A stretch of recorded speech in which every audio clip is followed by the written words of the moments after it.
أعوذ بالله من الشيطان الرجيم. ألم تر كيف فعل ربك بعاد إرم ذات العماد التي لم يخلق مثلها في البلاد وثمود الذين جابوا الصخر بالواد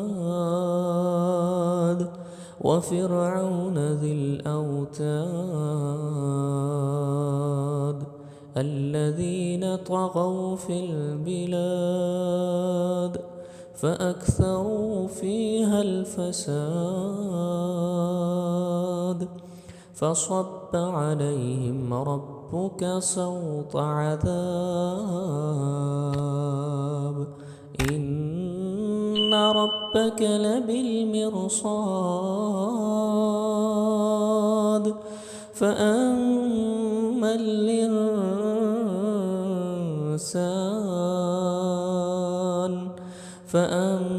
الإنسان إذا ما ابتلاه ربه فأكرمه ونعمه فيقول ربي أكرمن وأما إذا ما ابتلاه فقدر عليه رزقه فيقول ربي أهانن. صدق الله العظيم.